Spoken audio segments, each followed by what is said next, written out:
From legalizing marijuana to nationalizing Tim Hortons, Canada's fringe parties have some unique platforms, but with a total of 15 fringe parties registered in the coming federal election, there might be something there for every political taste. Here to talk about the role fringe parties play is former Director of Communications for Paul Martin and CTV political analyst Scott Reid. Scott, you have helped to handle 5 national elections. Right. Have fringe parties ever been on the radar for you? Never once crossed my mind. So, the cold dose of reality is that by and large, if you're running an election campaign, if you're one of the major political parties, what the marijuana party, the pirate party thinks and does, doesn't really affect you day to day. But I'll say this, every rule has an exception. And remember, we can make an argument that our current government began as a fringe party. The Reform Party, battled away in what people thought was obscurity in the late 1980s, won a single seat in Parliament, and then, of course, stormed all the way to becoming the Canadian Alliance and then the government. Yeah. And even the NDP, you can make the argument, you talk about the United Farmers Movement, leading into the Progressive Movement, leading into the CCF, and then, of course, the NDP. So it does happen. But, Marcy, when one of these fringe parties tends to take on, what happens is it usually takes on fast. It becomes a protest movement that then bowls into something else. And of course, we see the Green Party now.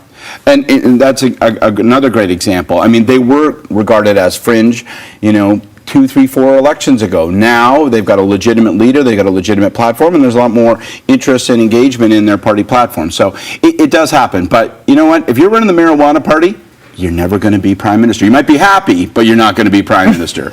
And you think that most people would know that in these parties. Do you really think, because you've come into contact with some of these people, that they really have the mindset that they could win, that they could be prime minister? Yeah. Well, and I would say this, my observation about folks that are heavily involved in so-called fringe parties come in 2 varieties.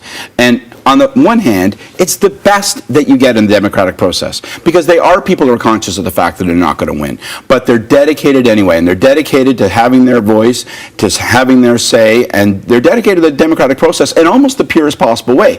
I know I'm not going to win, but I'm going to work hard anyway, and I want to get my message out. And then you have the wackadoodles. You have people who think that UFOs are going to take over the planet. You have people who believe that, we need to make certain that every family has, access to free weed. And so, you get a lot of the crazies, but they're never boring. No, also not boring, the campaign trail as we get into it, and the R word, recession, really everywhere. But the spin was interesting because depending on who you listen to, recession or recovery. Yes. Well, the Prime Minister actually received the numbers in almost a celebratory mood and said, this is great news because although we had 2 quarters of negative growth, the last month was positive, which means we're on the rebound, the plan is working.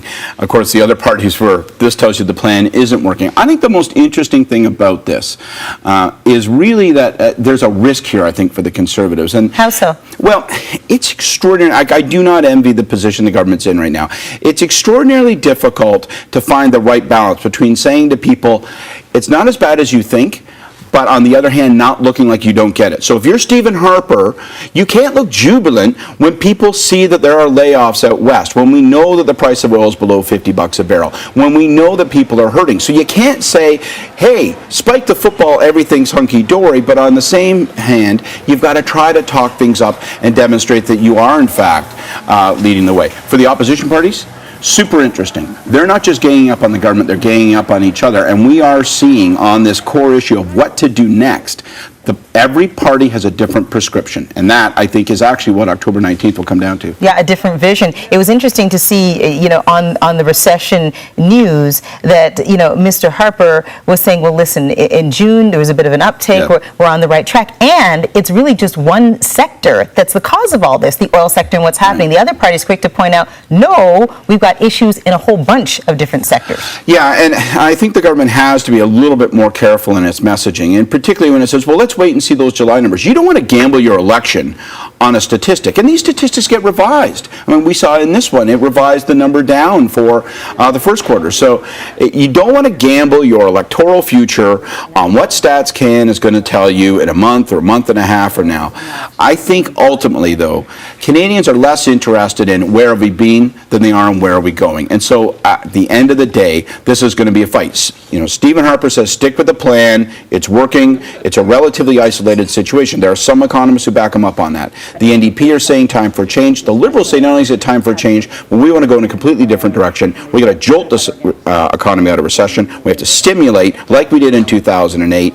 So you have a real variety of choice. And I think ultimately that's going to be the ballot question. Who has the right plan for the economy going forward? It's all about the economy. It always is, and it sure is these times. Good to see you, Scott. Thank you so much.